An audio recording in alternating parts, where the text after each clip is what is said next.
All right, let's get to it. So again, I have this action-packed slide deck of actionable tips, not just boring content that you can take. We're going to cover a little bit of the what, a little bit of the why, and more important, the how. Like I love when people give us tips whether you're creating or consuming content on the how. So over the past few years, I've had the privilege and opportunity to build my personal brand and speak worldwide on certain topics as social media marketing, personal branding, etc.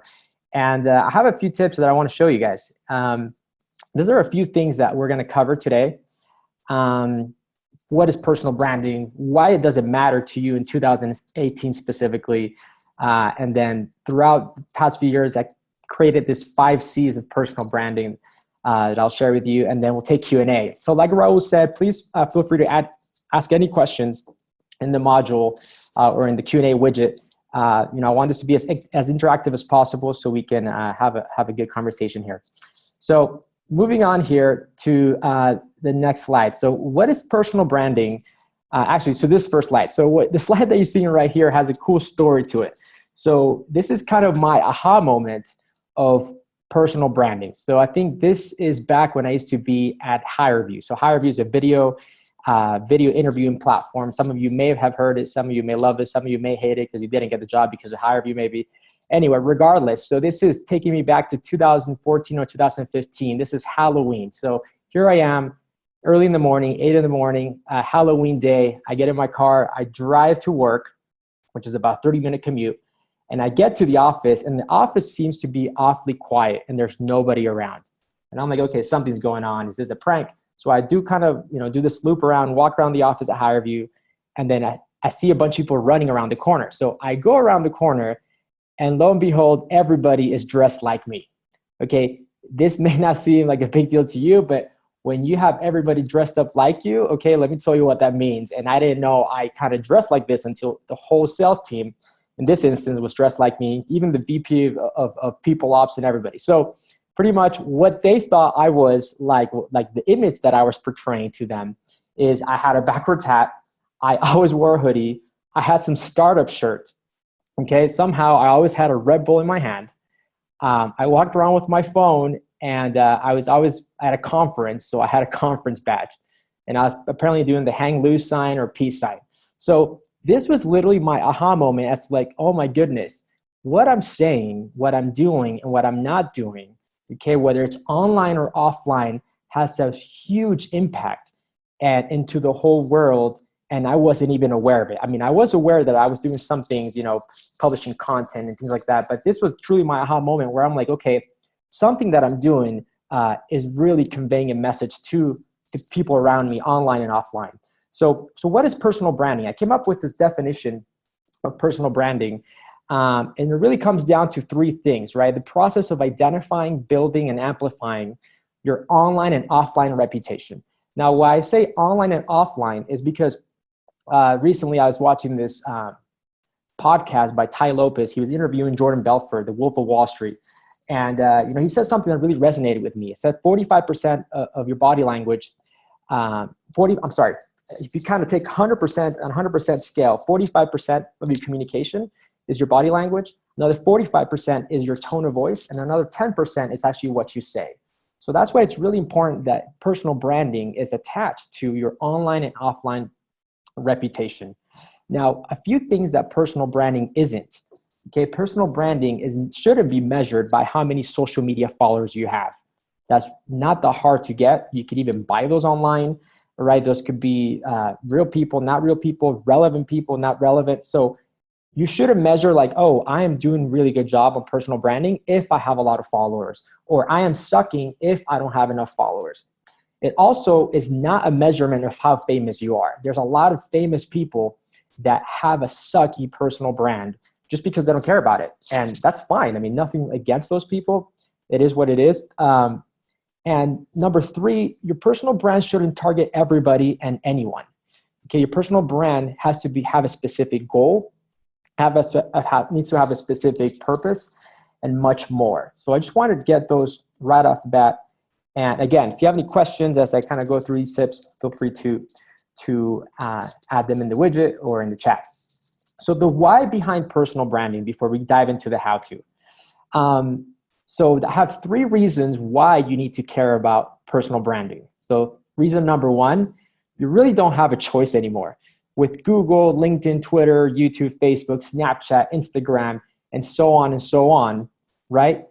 You have branded yourself, whether you like it or not, right? Whether people tagging you or not, whether you, proactively creating a profile on these sites, and you, believe it or not, have a online personal profile in a lot of these sites. So it's not should I create a personal brand? It comes to a point that's it's like you should be managing your personal brand.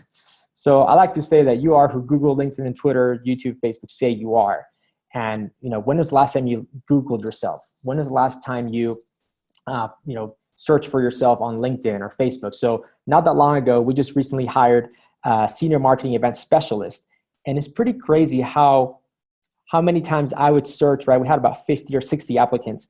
How many of those times I would put that person's first and last name in Google or Facebook, and some of the pictures that came up, right? Kind of embarrassing. Some of them nailed it and got my attention.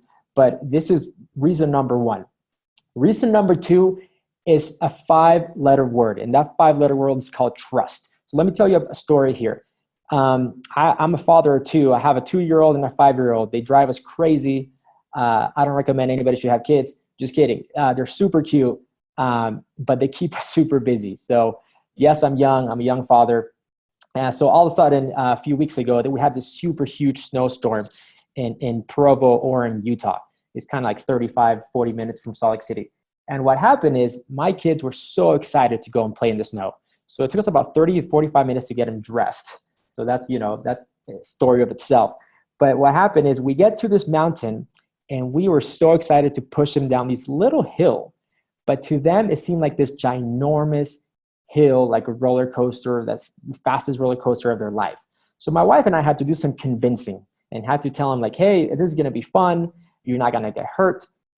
Please go ahead and do it.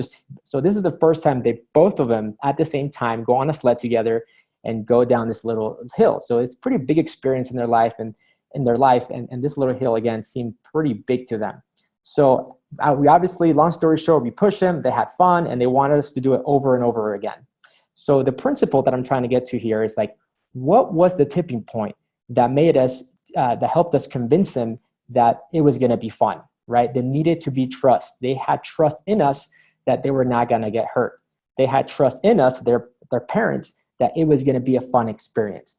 So the same thing with personal branding. Personal branding, one of the reasons why you want to get into it is because for one reason or another, it creates trust. I'm no scholar. I'm no scientific dude doing a lot of research into the psychology of this. For some reason, and I'll tell you why, whenever you start creating and caring about your personal brand, you're going to start creating trust.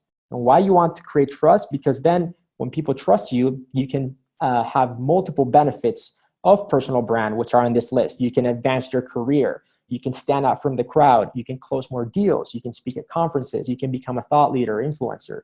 You can share a message with the world and so on. I mean, your personal brand goal, if it's just to be famous just for the heck of it, man, I mean, that could be your story, cool, but there needs to be something more concrete attached to your personal brand.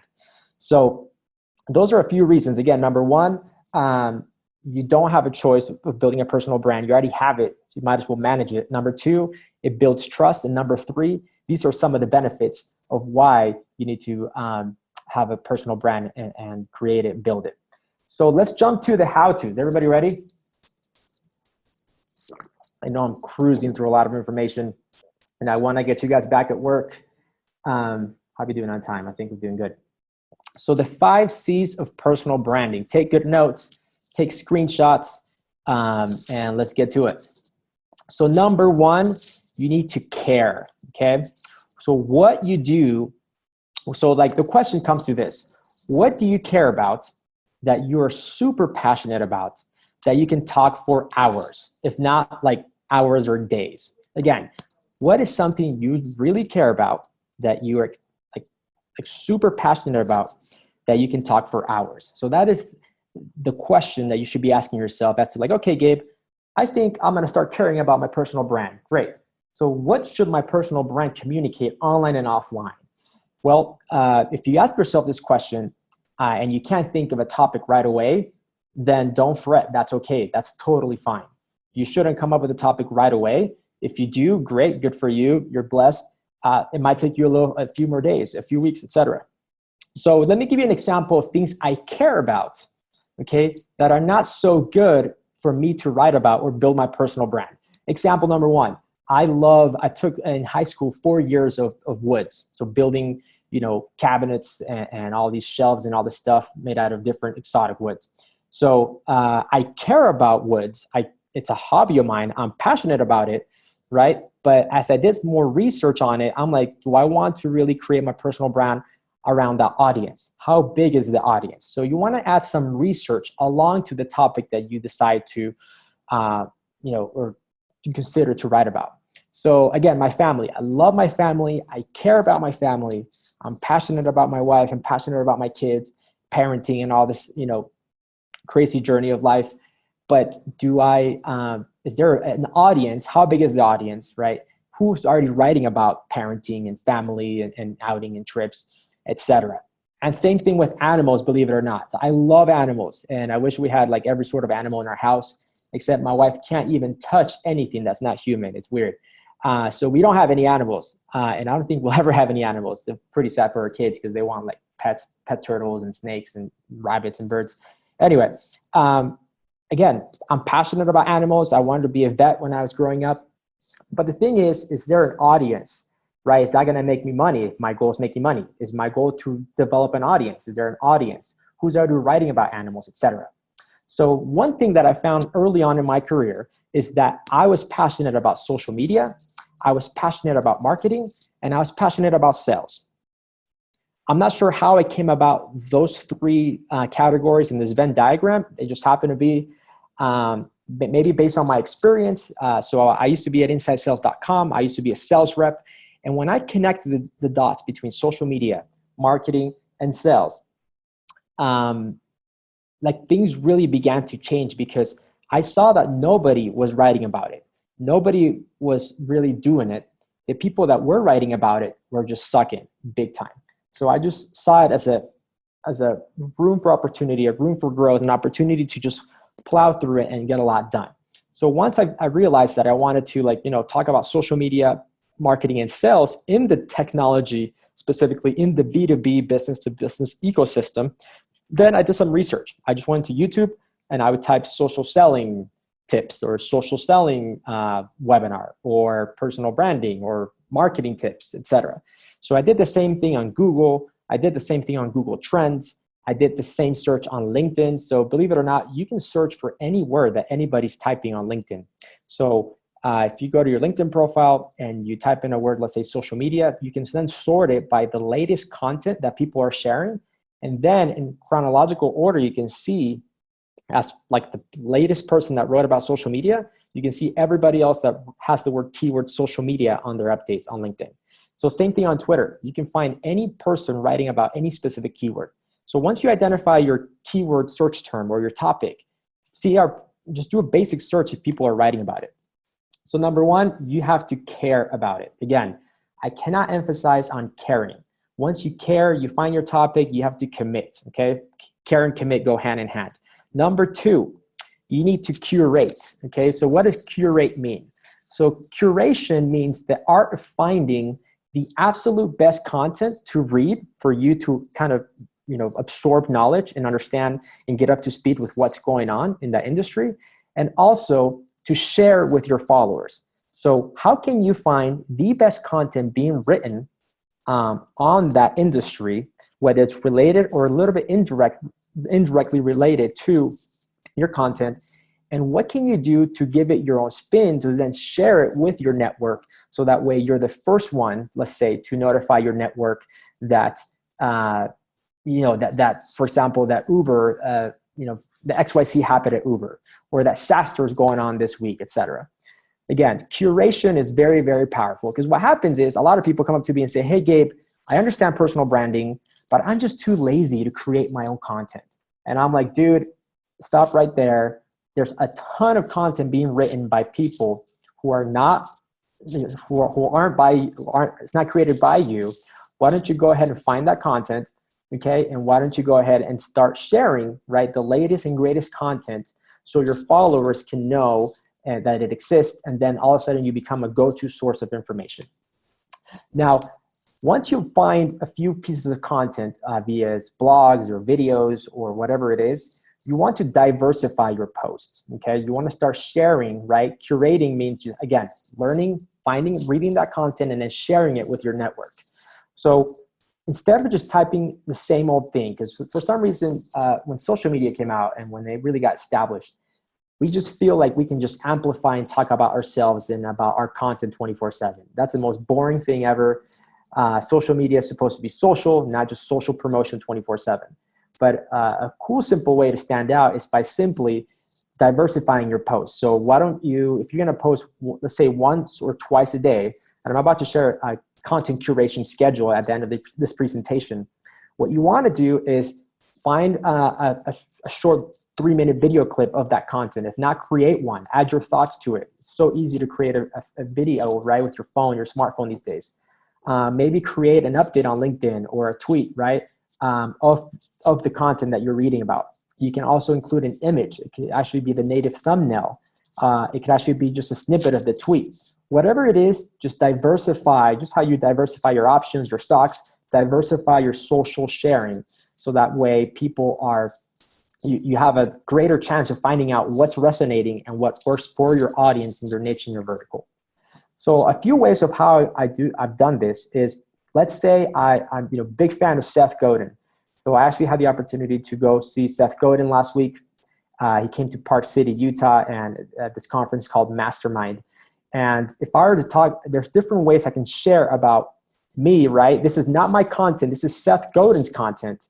So I just took notes of a few things that stood out to me from his speech, and then I could put it in an update such as this one, right? Few basic golden nuggets of marketing wisdom from Seth Godin, bam. So this was a LinkedIn update. Now, if I didn't have a picture, I could have done it in this long form content. You see the difference? So this is the list, image, and hashtag, and then bam, here to the right, it's just super long, almost using all 3,000 characters on LinkedIn. So what else I could do is this is the automatic thumbnail that populates. If I didn't want to add an image, or if I didn't want, no image at all. And right here is just text with link, no image. Again, so the reason why I'm asking you to diversify, because then after a few weeks or a few months, you want to see what is your audience resonating with the most. Is it the images? Is it the videos? And that's going to be different on every single platform. Number one mistake people do is like, oh, this worked on LinkedIn. Well, the audience that I have on LinkedIn must be similar to the audience that I have on Twitter or Facebook, and that's completely wrong. The people that consume content on LinkedIn or Twitter are so much different, even though they have the same taste of consuming content, but it's different the way people consume content. So curation is huge, guys. I mean, I can't emphasize how important that is. The next step, the next C is then create. Okay, so once you get the hang of curating content, I would say for a few weeks, maybe a few months, then I recommend you start creating your own unique content. Again, and this kind of sometimes is a little bit of a barrier to people, because what happens is like, Gabe, I don't know what else to add to what's already being said about my topic. My story is not unique enough. Or some people might come up to me and say, Gabe, like, what else can I add that's unique, that's cool? In reality, all you have to do is document. I mean, Gary Vaynerchuk says it best, document your journey. Nobody's going exactly through what you're doing at the right time, at the right place, with your background, with the opportunities that are being given to you right now. So you might as well document it, and call it creation. So what I like to say about creation is you want to create relevant, unique content, okay? And focus on one, maybe two platforms. Again, create relevant, unique content. It doesn't have to be freaking big A ebooks, 3 to 5 pages ebooks. I'm not talking about that at all. I'm talking about either short or long form content on one, maybe two platforms. For me, again, like some of these things I'm telling you is what's worked for me specifically in the B2B software space. For me, I've focused all my energy, time, sweat, blood, whatever you want to call it, on Twitter and on LinkedIn. because I realized that the people who were consuming my content were sales reps, marketing, and social media people. And those type of professionals spend a lot of time, and I was able to get their attention more on those platforms than on Instagram or Pinterest or Snapchat. Even though they're also on those platforms, I realized that I wanted to go all in 1 to 2 platforms. So what are those 2 platforms, or what is the one platform that you're going to go all in? It's okay to have a presence, right, in all platforms, but you need to go all in with 1 or 2. If you go all in with all the platforms out there, you're going to waste your time. You know, and there's this saying, jack of all trades, master of none. You definitely don't want to be the master of none, because then you're going to end up sucking. So you have options. These are the good news. So once you create content, you can do short or long YouTube videos. You can create a website or write articles. You can tweet your thoughts, obviously. You can share your thoughts on LinkedIn and share your thoughts on Facebook. What's cool, hold on, let me get a drink here real quick. Any questions, Raul? Are we good? There's some questions coming in, but yeah, I'll let you kind of go through that. There's people submitting more questions. Maybe we could wait till toward the end. Okay. Get through your content first. Okay, sounds good. Thanks again. Submit your questions. I'm here to answer as many questions as I can. Again, to the best of my ability. So keep those coming. A question that comes up quite a bit also is that, Gabe, I don't want to create a blog, or I don't know how to create a website. That is down the road. Let me tell you right now. Social media has democratized the way content is created. You can easily create a LinkedIn blog post on the LinkedIn platform. You can easily create a blog with a site called medium.com, and that's free. You can easily showcase and live stream, through Periscope via Twitter or via Facebook live stream content without having a website. So having a website and blog, I would say it's like a phase 2 or 3 of your personal brand. But right off the bat, it shouldn't be all about that, because you don't have an audience. So why create a house in the middle of nowhere with no road that goes to it if you could build a house right next to a mall with there's already coming traffic? So, it's either divert a river or dig a well. I mean, you choose. It really comes down to those 2 options. But that's kind of what you have there. So from my point of view and my personal experience, I haven't written that much content. So like Raul was saying, I spoke at the LinkedIn conference. I spoke at Dreamforce 2 years ago. I've spoken internationally. I've spoken at tons of conferences here locally in stateside. I've spoken at a lot of webinars like these. And what people don't know is that I really have written probably like less than 15 blog posts. So you don't really have to create a crap ton of content. Okay, you just got to be consistent, and that's my last C. I'm kind of skipping this a little bit, and let me come back to it. But some of these articles you see here is what has gotten me and elevated my social media presence, my personal branding presence, and got me on the map because I focused on quality. If you focus on quality, okay, and what I mean by quality is doing a simple assessment is like, what problem am I having? Or what could the audience that I'm targeting, what's the problem they could having that nobody's writing about? So for me, I realized that nobody was talking about social media ROI. Nobody was really talking about social selling ROI when it comes to B2B sales reps. So because I couldn't find content on those topics, I'm like, you know what, screw that. I'm going to create that content myself. And I clearly wasn't an expert on that back then. But like Amy Cuddy, I'm not sure how you say her last name, but she did this TED Talk. And this one sentence resonated with me a ton. She says, don't fake it till you make it. Fake it till you become it. And that really stood out to me and hit home very hard, because just because you're writing on a topic doesn't mean you have to be an expert on it. It's just giving and documenting your 2 cents, your perception, your view on that topic. Eventually, if you keep writing and learning about that topic, you might become an expert, but you don't have to fake it till you make it. You just fake it till you become what you want to become, what you want, what you feed your mind, what you feed your brain, really whether you feed poison, obviously you're going to create crap content, but if you encourage yourself and motivate yourself and really want to make a change in the world, you can create content that truly helps people, and it changes the lives of thousands of people, if not millions. So I chose, again, to write content here on LinkedIn, and I also chose to create video content.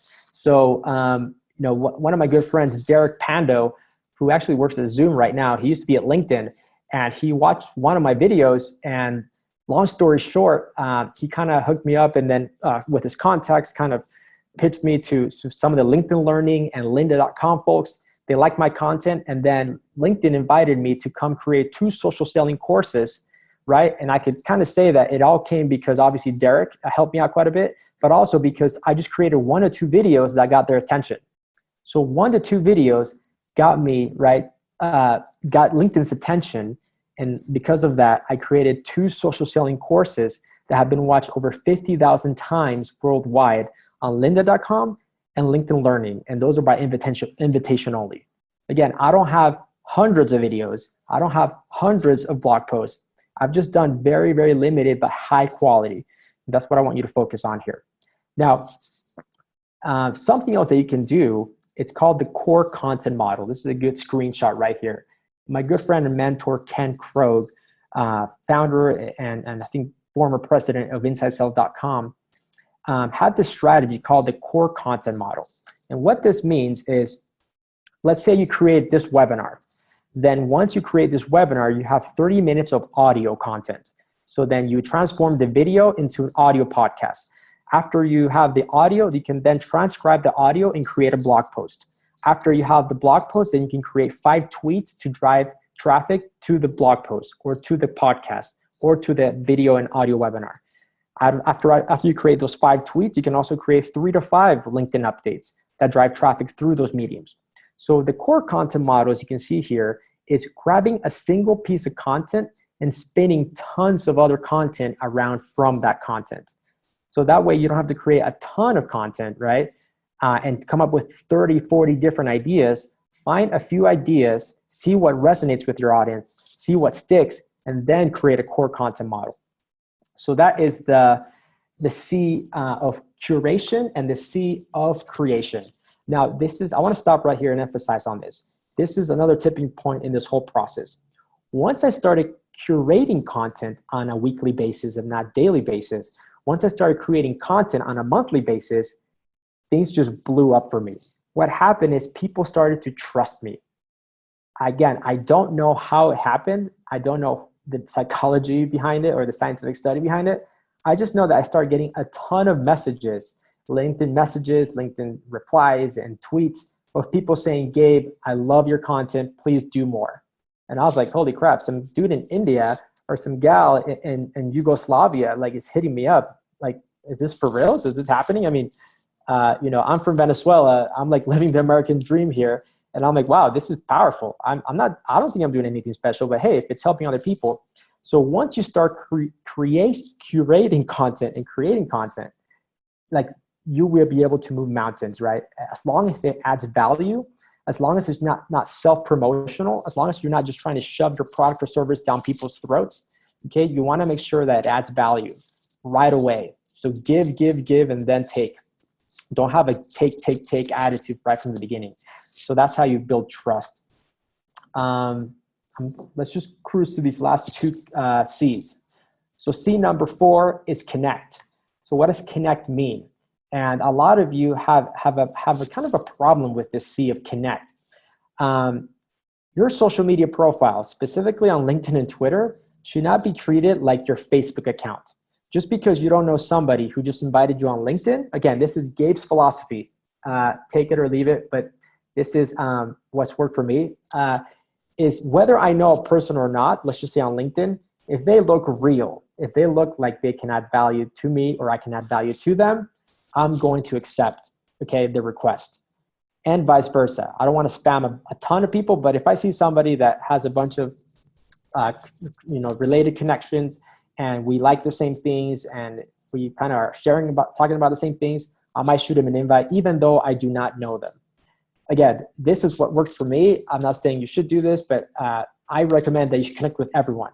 And what does connect mean? That's just not just LinkedIn Connect. So what I mean by connect is by specifically, let me see here. Yeah. So I mixed up my slides right here. So what I mean by connect is there's two ways you can connect. Okay. You want to connect, follow, or invite, meaning connect on Twitter. You want to follow them. Connect on LinkedIn. You can follow them on Twitter or invite them to connect on LinkedIn. Okay. That's one form of connection. The other form of connection is by engaging.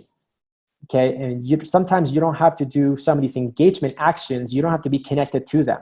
So I could write, like yesterday, I was engaging with Elon Musk and Tesla and this whole rocket launch that they happened. We threw this cool party here at Lucidchart on that. And I didn't need to be connected to Elon Musk. Will he notice that it was me? Heck no. But I know that if I do put in the work, eventually my hope is that I'm going to get Elon Musk's attention and we're going to have a mutual relationship that's going to benefit both of us. Right? So you can, on Twitter, you can connect with anybody, engaging, unless they have a private account, but that's very rare. And the same thing on LinkedIn. Depending on their settings, you can engage with them, see the content they're sharing, and you can mention them, you can you can reshare their content, you can comment. And if you're connected with them, you can see obviously a lot more information on that. So those are two different ways that I want you to focus, that I recommend focusing on connecting. Okay? So the last C is being consistent. And I can't emphasize, and there's a reason why this is the last C, because everybody starts something. Everybody jumps on the new shiny toy. Everybody likes to try out the latest and greatest social media app. But it's a few of those people, the ones that win, are the ones that stick it out to the end. There's a cool quote by Thomas S. Monson. He says, "Stick to your task till it sticks to you. Beginners are many, but enders are few." And what I mean by that is that you can start on this road of personal branding, but the people who persevere and go through the ups and downs and things of that nature are what's going to make it to the end. I mean, I think I was up to like 1 or 2 in the morning yesterday finishing these slides, right? And my wife is like, "What are you doing? Like, why are you up?" And I'm like, "Well, I want to add value. Number one, I committed to Zoom and I want to, add value to Zoom. And I love the product, by the way. On24, WebEx, or GoToMeeting suck compared to Zoom, straight up. That's not the point. My point is that I see value and I'm going to stick it out to the end. And I want to stay true to what I believe to be true in terms of personal branding. So that's why I do the things I do, and that's why I hustle. So you got to do things that most people are not doing if you want this to work. So here it is, guys. Here are the 5 C's again. You want to care. You want to commit, choose a topic, go all in. You want to curate content. You want to then create content. You want to connect with a lot of individuals. And then you want to be consistent. Okay. This is the last slide that I was talking to you guys about how can you be consistent.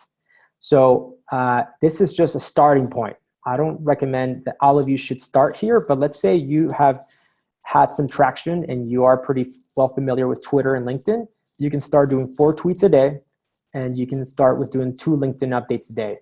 If you follow me on Twitter or connect with me on LinkedIn, you can kind of see some of the content that I write about, and to give you an idea. And then that's a good start right there, or you can kind of follow this. So I recommend, hey, if you're familiar with Twitter, if you're familiar with LinkedIn and you've been there a few years and you haven't done much, maybe start with 2 tweets per day instead of 4. Maybe start with 1 update a day on LinkedIn instead of 2.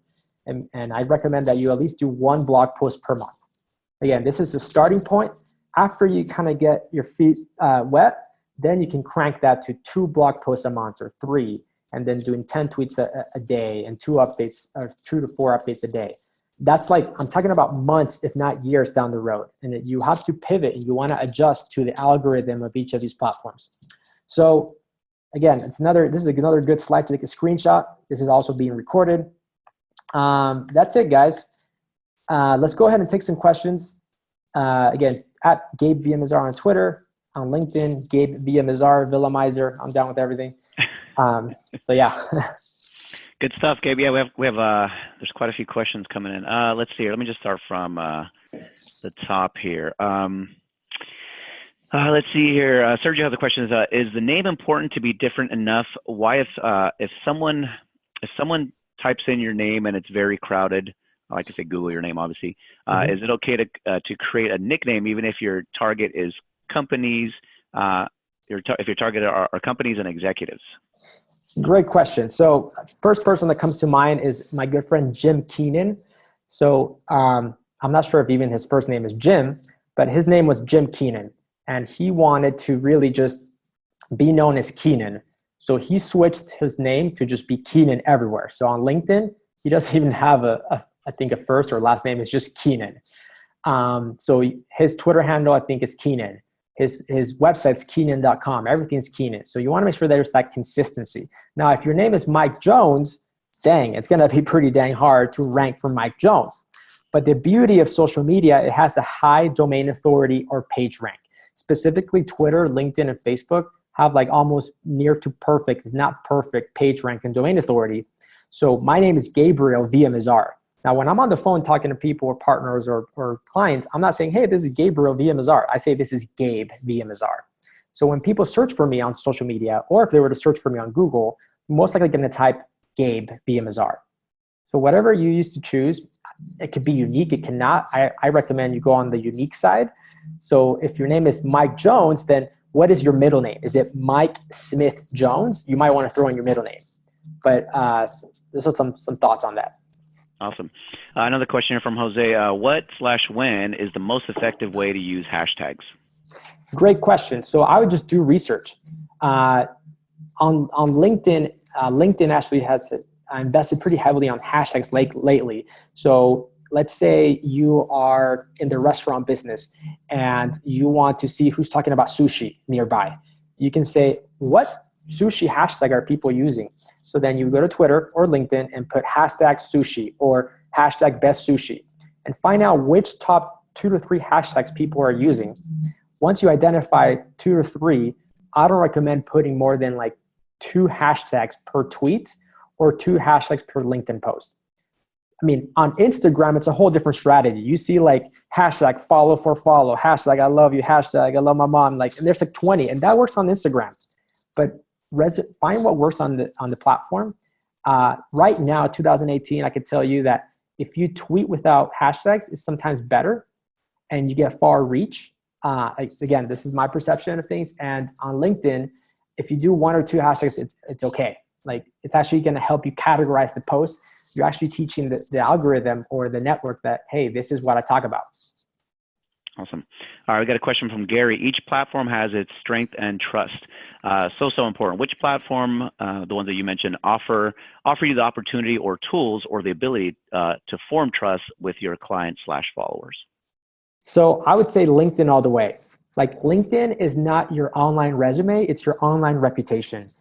Like, if you treat it like your online reputation, if you treat it like this, the storefront of in a mall, in the busiest freaking hall in the whole mall or place, you're going to definitely put more time, effort, and thought behind it. So in the B2B marketing space, again, according to my topics that I care about that are relevant to me, my buyers, and Lucidchart, I'm more interested in LinkedIn, and I found success in LinkedIn. Now, that could be the same for you. To the person, what's her name again? Who asked this? That was Gary. Gary. So that could be the same for you, Gary, or maybe not. Maybe it is, it's Twitter. Maybe it is Snapchat or Instagram. I mean, it depends, right? But leverage social media first because the audiences are already there. Like, that's what I'm saying. Like, don't start with the blog right away. It's going to be a lot harder to dig that well if you can divert a river. Also, another question here from Duncan. Where do you stand on the idea of separate Twitter accounts for personal and business, and indeed on any platforms? Love it. That's such a great question that comes up quite a bit. If you already have an existing a Twitter account with family and friends, and all of a sudden you start tweeting about like your work 24/7, they're going to get freaking annoyed. They're going to be like, dude, I'm following you because I like to talk sports with you on Twitter. And that's probably what happens with a lot of people. Now, if you do have an existing Twitter account with like a few hundred followers, let's just say 120 followers that are mostly close friends and family, I would say, you know what? You might want to open another one that's focused more on your business because you don't want to piss off those family members if you do care about those family members. If you don't care about them, meaning in the Twitter sphere, then that's okay. Still do it. Your goal to be on Twitter is to generate business, to create a personal brand. Your family needs to adjust to you. You can have different mentalities, right? Now, if you don't have a Twitter presence, I would just say create one and go all in with that one. Don't create two. Got it. All right, here. And Elizabeth had a question here. Any thoughts around Instagram? Any specific thoughts? Yes, Instagram's awesome. It's great. If I was in the e-commerce space, in the B2C space, if I was doing marketing for Beats or Apple or, FedEx or whatever, I would go 300% all in with organic and paid ads on Instagram. The attention span, I mean, Gary Vaynerchuk says this quite a bit. Back in the day when like a cost per click was 2 cents on Google, like that's the era that we're living in right now for Instagram ads or for Facebook ads. It hasn't been swarmed by everybody yet. So you have to play the paid game quite a bit on Instagram to go big. Got it. And Rakesh has a question here. Any specific tips for entrepreneurs on how to create their brand while also being busy creating a brand for their company? Great question. That's my favorite question of the webinar. You need to be transparent. Like you need to be super transparent with your employer.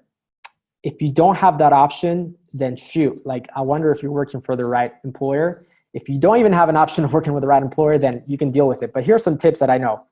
What's worked for me, I've been transparent. Before joining Lucid, I was very open. And actually my personal brand's what got me the job here at Lucid. I didn't even have to apply. So I became the head of B2B marketing through social media. Like I got the attention of the SVP of customer success and sales, Dan Cook. We had some mutual friends. He took me out to breakfast and bam, like he already knew of me before I even knew of him. Like how beautiful is that? You kidding me? And that could happen to any of you. That's why I'm sharing this example. But what I'm saying is that you want to be able to communicate to your employer in advance if you're about to get hired that, hey, I have a personal brand that's going to benefit me, but also benefit my employer. So right now I'm representing Gabe Villamizar. But guess what? I am with Lucidchart and I am in a name drop Lucidchart and I am going to wear an orange shirt and I am going to do XYZ. So if you're joining a company, tell them that, hey, by the way, my personal brand is important to me. I might be going on a conference. Can you cover the travel? I am going to be speaking. Like I'm doing this on Lucidchart's dime right now. They're paying me to do this. So they're aware of this, Now, if you're working for an existing company, I would just start communicating to your manager. Have those awkward, transparent conversations that like, hey, you might see me on Twitter. You might see me a little bit more on LinkedIn, but I'm going to put in the extra time to make sure my work gets done. Just because you see me on LinkedIn a little bit more than most of my peers doesn't mean I'm not getting the job done. I'm going to be willing to stay later. So you cannot over communicate your personal brand. Like it's not going to hurt you. It's only going to do just more good for you. Awesome. Good stuff. Let's see here. What's another one here? How do you ride the fine line between offering information and selling? So like, is that referring to like how much do you sell versus just posting non-selling content maybe? I don't know. This is Tim's question here. Let's see. So here's along the same line. So there's this 80-20 rule. 80% of what you should be talking about shouldn't be about your products and services. It should be about third-party content. It should be about other people's content. It should be elevating the platform. It should be elevating those who you care about. It should be elevating your influencers, your buyers, your partners. 20% of what you talk about should be about yourself, meaning check this out. Here's a selfie. You don't want to take selfies 24/7. Here's my product. Here's why Lucidchart is awesome. Here's why Lucidchart is better than Microsoft Visio, etc.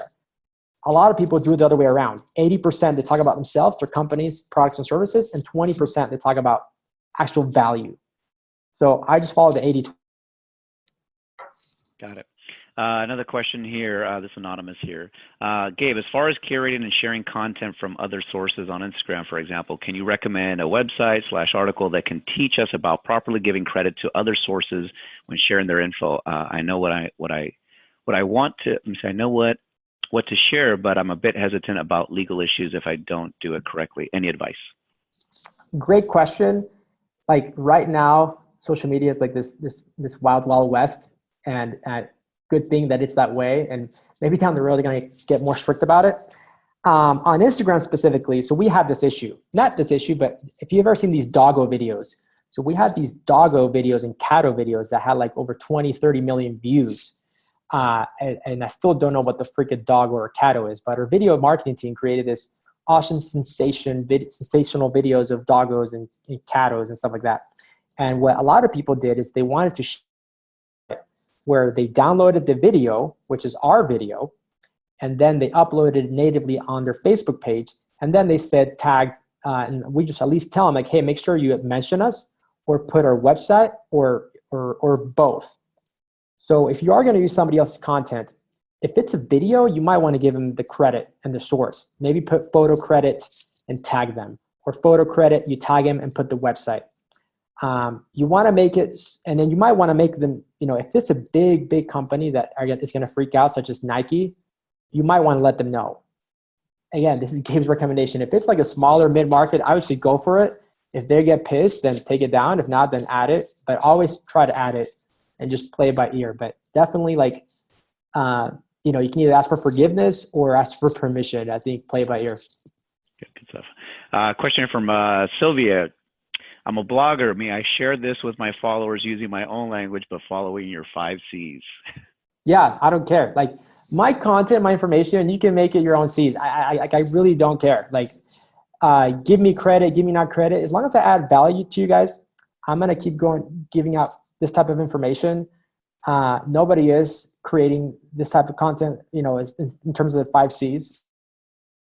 It's fine by me. Thanks for asking. Perfect. Let me scroll down here. I got time for like one more. Yeah. Let's we're trying to scroll down and see if there's quite a few questions.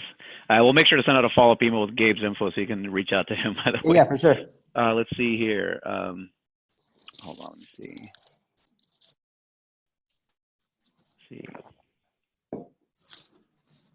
Let's see, we'll take this other one here. Let's see. Can you talk a little bit more about if we should build separate personal, professional pages? My platforms currently mix, I think you kind of touched on this, but mix of public and private people, thousands of folks, but becoming more intentional about personal branding and building business. So what happens is, and I actually talked to Dennis Yu. Dennis Yu, somebody you should also follow. DENNIS space UYU. I was asking him, hey, Dennis, you have a Facebook verified, and you also have, so he has a Facebook verified personal profile, and he also has a public personal page on Facebook. So one of them is a public figure page, and the other one's like a personal, and that one's verified. And I was asking Dennis, hey, Dennis, I clearly have a personal Facebook account that I'm not really active, except for my friends and family. Should I also create a public figure Gabe Villamizar page?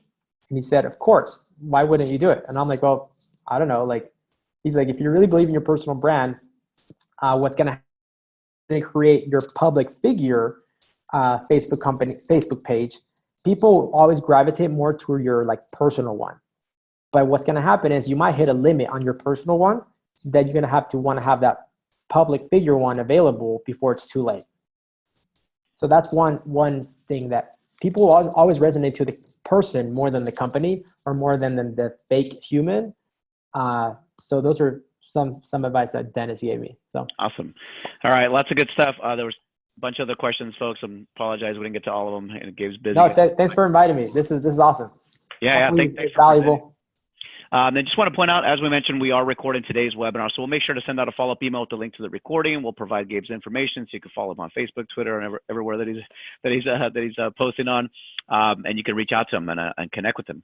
So, Gabe, thanks for presenting today. Good stuff, and folks, thanks for joining. Anything you want to close out with, Gabe? No, thanks, guys. Again, for joining me here today. Thank you to Zoom. If you're not a Zoom customer, go get Zoom right now. We use Zoom for webinars. We do like 6-8 webinars a month. Love the platform. I don't do this with anybody. That's why I'm doing it with you guys. Huge advocate of the platform. So that's it. And that's all. Awesome. Thanks, Gabe. All right. Thanks, folks. See you guys. Bye, everyone. Yeah, bye.